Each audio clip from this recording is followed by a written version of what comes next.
Hi guys, welcome back to another video.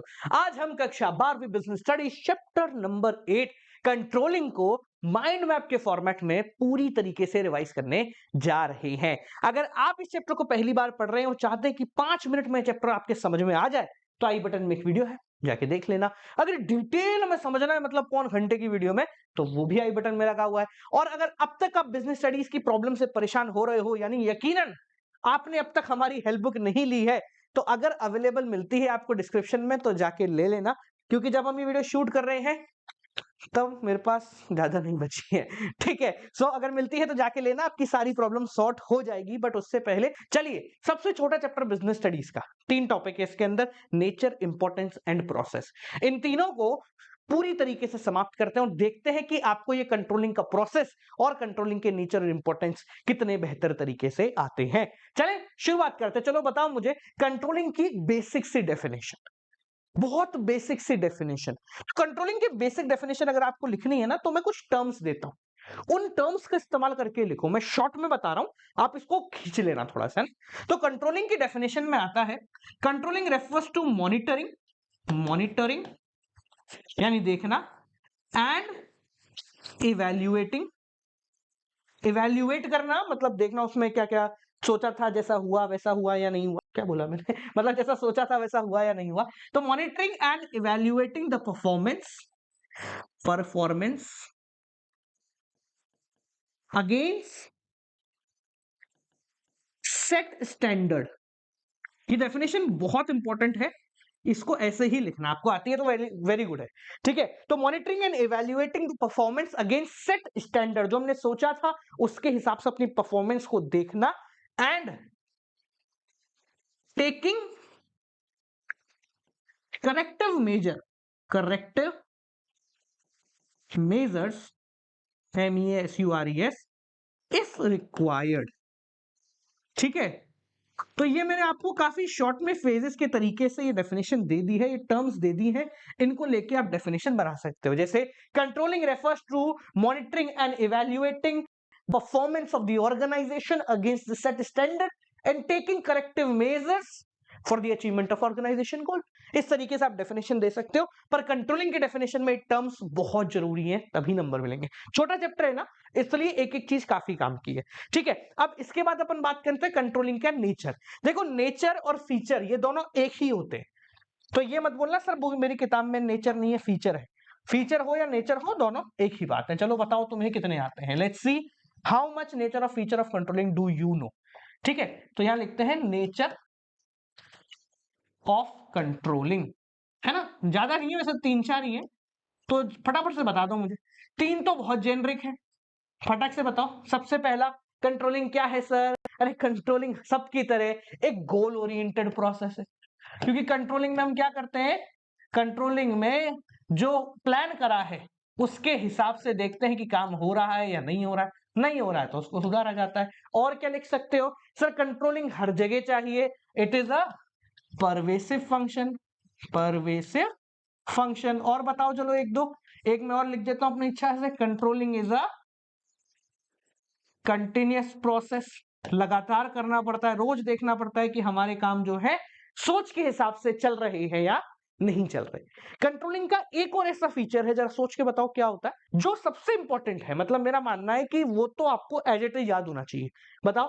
Controlling is both, बहुत बढ़िया, controlling is both forward as well as backward looking. सही बोला, controlling both forward है और backward looking है। कैसे है सर? लिखना आ जाए आपको तो बता देता हूं मैं।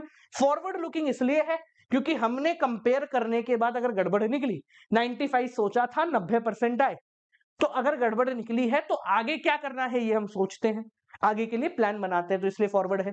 बैकवर्ड क्यों है? क्योंकि हम कंपेयर किससे कर रहे हैं? जो हमने पहले सोच रखा था, जो टारगेट पहले सेट कर रखा था। तो ये फॉरवर्ड और बैकवर्ड दोनों लुकिंग है। बस ये 4 ही तो है नेचर या फीचर। तुम्हें आते, तुम बोलते हो कि तुमको आता नहीं है। चलो बताओ इंपॉर्टेंस आते क्या तुमको? इंपॉर्टेंस और फीचर में ज्यादा फर्क नहीं है, लिखने का फर्क होता है। इंपॉर्टेंस बताओ जरा बढ़िया से। कलर ये ले ले, चलो कलर ये लेते हैं।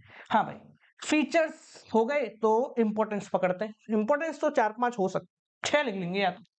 इंपॉर्टेंस ऑफ कंट्रोलिंग की कंट्रोलिंग क्यों जरूरी है। देखो जब भी नहीं आए ना तुम्हें कि यार नहीं हो रहा सर, मेरे को याद नहीं आ रहे, तो याद करने की जरूरत नहीं है। मैं लॉजिक बताता हूं इंपॉर्टेंस कैसे लिखनी होती है। इंपॉर्टेंस का मतलब है कि अगर कंट्रोलिंग नहीं करेंगे, यानी अगर हम स्टैंडर्ड सेट नहीं करेंगे, परफॉर्मेंस को मेजर करके सुधारते नहीं रहेंगे, तो क्या गड़बड़ हो जाएगी। उस गड़बड़ का अपोजिट लिख दो।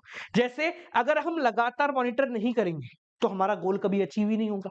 तो इसलिए इंपॉर्टेंस क्या लिख सकते हैं, हेल्प्स इन अचीविंग गोल। क्या लिख सकते हैं, helps in achieving, helps in achieving goal. Feature में भी यही था। फीचर क्या था, फीचर में भी देखो गोल ओरिएंटेड प्रोसेस और इसमें क्या आ गया, हेल्प्स इन अचीविंग गोल। दो दोनों में फर्क क्या हुआ, ये थोड़ा सा कहते हैं ना आंसर देने वाला कि क्या होगा, किस चीज में मदद कर रहा है, उस तरीके का एक्सप्लेनेशन ये मांगता है। ठीक है, और क्या लिख सकते हैं, मतलब कंक्लूसिव एक्सप्लेनेशन ये मांगता है। और सर कंट्रोलिंग मदद करता है कि हमारे टारगेट भी सही थे या नहीं थे ये पता करने में, यानी जजिंग एक्यूरेसी ऑफ स्टैंडर्ड। बहुत बढ़िया बेटा। और जरा मुझे बताओ एक दो और बढ़िया बढ़िया से बताओ कंट्रोलिंग की इंपॉर्टेंस। अरे बहुत कॉमन वाली तो लो, ऑप्टिमम यूटिलाइजेशन ऑफ रिसोर्सेज, ये तो लिख दीजिए। ठीक, ऑप्टिमम यूटिलाइजेशन ऑफ रिसोर्सेज। कुछ किताबों में इसको अलग हेडिंग से भी दिया होगा, कोई दिक्कत की बात नहीं है। ऑप्टिमम की जगह एफिशिएंट यूटिलाइजेशन भी दे सकते हैं, और दो तीन अपन अपनी इच्छा से लिखते हैं। इंक्रीजेस एम्प्लॉइज मोटिवेशन, एम्प्लॉइज का मोटिवेशन बढ़ाता है, क्योंकि हम उनको बार बार कहते हैं ना कि बहुत अच्छा कर रहे हो यार, मतलब जो सोचा है बिल्कुल वैसा ही तुम लोग जा रहे हो, वैसा ही तुम काम कर रहे हो, तो उनका मोटिवेशन बढ़ता है। ठीक है, और डिसिप्लिन आता है ऑर्गेनाइजेशन में जब हम टारगेट के हिसाब से काम करते हैं। तो इंश्योर डिसिप्लिन। और बताओ, ठीक है, इसका एक प्रिंसिपल भी है, प्रिंसिपल ऑफ ऑर्डर भी आप यहाँ पर लगा सकते हो। ठीक है, इंश्योर ऑर्डर एंड डिसिप्लिन हो गया। और सर कंट्रोलिंग करेंगे तो क्या होगा, सब एक सीध में चलेंगे, एक ही तरीके से चलेंगे, तो unity of direction, unity of direction भी हो रहा है। सब अपने गोल को पूरा करने के लिए एक ही तरीके से भाग रहे हैं। और क्या करोगे सर, लगातार चेक करते रहोगे तो आपकी परफॉर्मेंस भी बढ़ेगी। ठीक है, तो इंप्रूविंग परफॉर्मेंस भी हम यहां पर लिख सकते हैं। ऊपर आइए भाई, थोड़ा सा ज्यादा हो गया ना भाई, मिटना नहीं है ना। हाँ हाँ, इंप्रूविंग इंप्रूविंग परफॉर्मेंस, परफॉर्मेंस। ठीक है, ये भी हो सकता है, पूरा लिखते हैं improving performance of the employees करके भी आप लिख सकते हैं। ठीक है, इसके लिए क्या किया जाता है, बेसिकली कंट्रोलिंग में दो चीजें होती हैं। एक तो होता है सेल्फ अप्रेजल। ठीक है, सेल्फ अप्रेजल का मतलब क्या है, एक रिपोर्ट बनाई जाती है जिसमें लिखा जाता है टिक मार्क के, हाँ ये सही है, ये गलत है, ये सही है, तो इससे सुधार का पता लग जाता है। ठीक है ना, पता लग जाता है कि हम क्या सही कर रहे हैं, क्या गलत कर रहे हैं। अप्रेजल RA है ना, RA, हाँ एक मिनट को, ओ भाई, हाँ सॉरी बच गए, अभी तो चोट हो जाती है अपने साथ। ठीक है ना, चलो हाँ, अप्रेजल। ठीक है, या तो आप सेल्फ अप्रेजल एक रिपोर्ट तैयार करो, या फिर सुपरवाइजर रिपोर्ट तैयार करता है परफॉर्मेंस अप्रेजल की।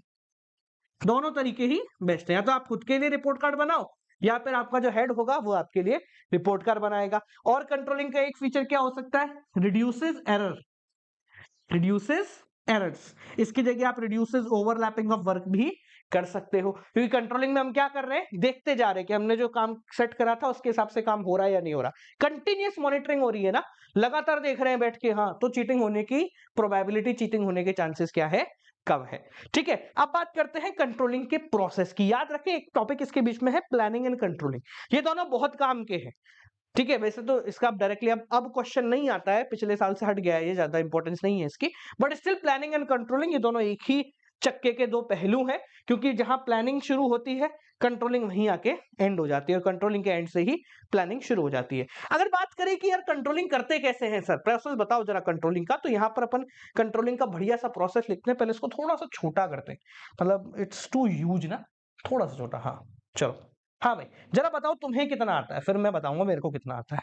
ठीक है, कलर कौन सा ले, ये ले ले, चलो कलर चेंज, छोटा चैप्टर है ना, मजा आती करने में। हाँ भाई, कंट्रोलिंग का प्रोसेस बताइए। ज्यादा नहीं, छोटा सा है, याद रखना। मैं टिक मार्क लगा रहा हूं, कंट्रोलिंग का प्रोसेस मोस्ट इंपोर्टेंट है बोर्ड एग्जाम के लिए, क्योंकि इस चैप्टर में ज्यादा चीजें तो है नहीं, नेचर और इंपॉर्टेंस ही है, तो प्रोसेस के आने की प्रोबेबिलिटी बढ़ जाती है। तो कंट्रोलिंग का प्रोसेस कैसे शुरू होता है? सबसे पहले हमें क्या करना है, टारगेट सेट करने होते हैं। तो प्रोसेस स्टार्ट होता है setting up of standards. Standard set करो, ठीक है। एक चीज याद रखना, जब इसकी एक्सप्लेनेशन लिखो ना, तो आप लिखना कि स्टैंडर्ड कैसे होने चाहिए, रियलिस्टिक होने चाहिए, अचीवेबल होने चाहिए, ठीक है। इस तरीके का अपने को लिखना है। एक बार स्टैंडर्ड सेट हो गया, काम चल रहा है, तो फिर क्या करना है, हमें रेगुलर अपनी परफॉर्मेंस को मेजर करना है। मेजरिंग ऑफ परफॉर्मेंस, कि हमारी परफॉर्मेंस जो है वो कैसी है, ठीक है। अब क्या करना है, ये आपके पास टारगेट स्टैंडर्ड है, गोल मतलब टॉप नॉच मार्क है कि हाँ भाई ये हमें होना चाहिए। परफॉर्मेंस मेजर करी क्या है, अब दोनों को क्या कर लो, कंपेयर कर लो। तो कंपैरिजन, ठीक है, किसके बीच में, comparison between performance and standard, ठीक है। तो आप या तो ऐसा लिखो, कंपेयर परफॉर्मेंस विद स्टैंडर्ड, या comparison of performance and standard, दोनों में से कुछ भी लिख दो, एक ही बात है, ठीक है। परफॉर्मेंस विद स्टैंडर्ड, आपने दोनों को कंपेयर करा, और कंपेयर करने के बाद अगर कोई डेविएशन दिखता है, ठीक है, तो उसको देखेंगे। मतलब अगर गड़बड़ दिखती है कि 95% सोचा था 85 ही है, 10% का गड़बड़ है, तो चलो आगे बढ़ते हैं। अगर गड़बड़ नहीं है, 95 सोचे थे 95 आ गए, तो प्रोसेस यहीं खत्म हो जाएगा, ठीक है। मान लेते गड़बड़ आ रही है, तो उस गड़बड़ को फिर क्या करते हैं, हम एनालाइज करते हैं, एनालाइजिंग डेविएशन।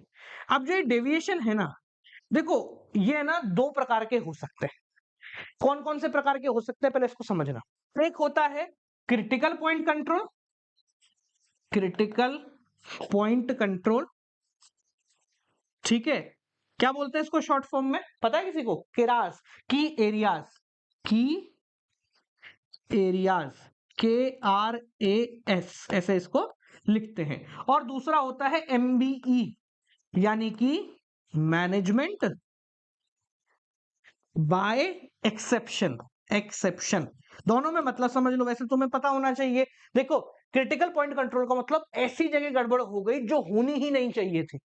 मतलब हमने कॉस्ट सोची 8 रुपए, आ गई 15 रुपए, तो ये है बहुत क्रिटिकल, इसको अभी के अभी सुधारना पड़ेगा, पूरी ऑर्गेनाइजेशन बंद। तो ये इंपॉर्टेंट एरियाज में गड़बड़ आना, तो अगर ऐसा है तो भैया सुधार करो इंस्टेंटली।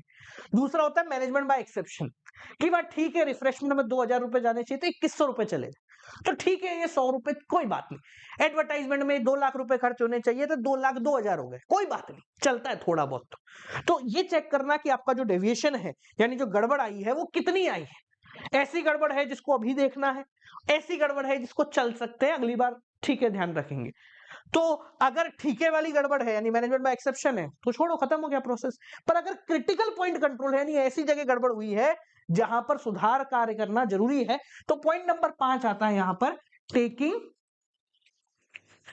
करेक्टिव मेजर, यानी कि सुधार कार्य करना शुरू कर दीजिए, ठीक है। अब ये करेक्टिव मेजर्स कौन कौन से होते हैं, देखो करेक्टिव मेजर बेसिकली कैसे इसको सुधार सकते हैं वो देखते हैं। 2-3 मैं यहां पर लिख देता हूं, ऑल्दो ये ज्यादा है नहीं आपके, पर स्टिल लिख देते हैं कि लिखने में क्या ही जा रहा है, कपड़े कौन से पैसे लग रहे हैं ना, सर्वर यूट्यूब दे ही रहा है, ठीक है। देखो तो क्या क्या करेक्टिव मेजर हम ले सकते हैं, let the situation B same, ठीक है, रिमेन सेम, या बी की जगह रिमेन हटा लिख देते हैं इसको, रिमेन्स सेम। अगर डेविएशन छोटा है, मतलब हाँ भाई, मतलब ठीक है, छोटा मोटी गड़बड़ है, तो छोड़ दो उसको, कोई बात नहीं, ठीक है। अगर बड़ा है तो रीडिजाइन करो, रीडिजाइन करो मतलब वापस पूरी तरीके से पूरा स्ट्रक्चर करो, या रीफ्रेमिंग करो। और reframing, reframing of plan and strategies, strategies, ठीक है। और तीसरा क्या हो सकता है, करेक्टिव मेजर जैसे अपन ले रहे हैं। अब देखो यहां पे भी ना मेजर दो प्रकार के हो सकते हैं, जो ये रिफ्रेमिंग है ना, ये भी दो प्रकार की अपन मान सकते हैं। कौन कौन सी मान सकते हैं, एक होती है पॉजिटिव अपग्रेडेशन, या अपवर्ड रिवीजन, या फिर डाउनवर्ड रिवीजन, ठीक है। तो अपवर्ड रिवीजन या फिर डाउनवर्ड रिवीजन। ठीक है, इतना डिटेल में आता नहीं, अलग से पूछ लेते वैसे तो ये। अपवर्ड रिवीजन का मतलब क्या है कि आपने सोचा 95% आएंगे, 98 आ गए, तो अगली बार हम टारगेट को भी है ना थोड़ा सा 98 ही रखेंगे, बढ़ा के ही रखेंगे। ठीक है, डाउनवर्ड रिवीजन मतलब भाई मेरी क्षमता नहीं है 95 की, 85 ही आए, तो अगली बार अपना टारगेट भी 85 कर लेंगे, ये कहलाता है डाउनवर्ड रिवीजन। और तीसरा आखिरी होता है भाई फीडबैक ले लो। ठीक है, यानी कि ये जो आपने कंट्रोलिंग करी है उसका एम्प्लॉय से एक फीडबैक रिपोर्ट बनवा लो कि भाई क्या चेंज कर सकते हैं, क्या नहीं कर सकते, वो जो बताएं उसके हिसाब से आप देख सकते हैं। ठीक है जी, तो ये आपका पूरा कंट्रोलिंग चैप्टर यहाँ पर हो जाता है समाप्त। देखते हैं एक बार जो अपन ने माइंड मैप बनाया है वो कैसा लग रहा है। ओके, तो it is not so big. ठीक है, कंट्रोलिंग है तो ज्यादा बड़ा तो नहीं है, बट हाँ अच्छा लग रहा है। तो एक स्क्रीनशॉट हो जाए बढ़िया सा। ओके, मैं थोड़ा सा इसको सरका देता हूँ, कम यार। Okay, that's great, 1 2 3 yo. Okay, ये क्या हुआ, कहाँ गया भाई, वापस आना। एक मिनट रुको, ये थोड़ा पोपट टाइप हो गया। क्या हो गया भाई, नाराज हो गया तू मेरे से? नाराज नहीं होने का। ओके, अब तो नहीं मानेगा। Okay, 1 2 3 let's go. ठीक है, सो वाल को आई होप सो कि आपको चैप्टर समझ में आया होगा। कोई दिक्कत को परेशानी हो तो कमेंट में लिख देना। एंड जाने से पहले अगर आप किसी भी प्रॉब्लम से परेशान होते हो बेटा, तो परेशान होने की जरूरत नहीं है, अरे टेंशन नहीं लेने का, अपन है ना। अपन है अभी। ठीक है, तो ये मेरा व्हाट्सएप नंबर है, इसको सेव कर लो, मुझे हाय लिख देना, तुमको जो भी चाहिए वो अपन यहाँ पर अवेलेबल करा देंगे। और जिन लोगों ने हेल्प बुक नहीं ली है, if it is available guys, do take it right away, बिना सोचे। ठीक है, जाके ले लो, आपकी सारी प्रॉब्लम सॉर्ट हो जाएगी। मिलते हैं आपसे अगली वीडियो के साथ, तब तक के लिए नमस्कार।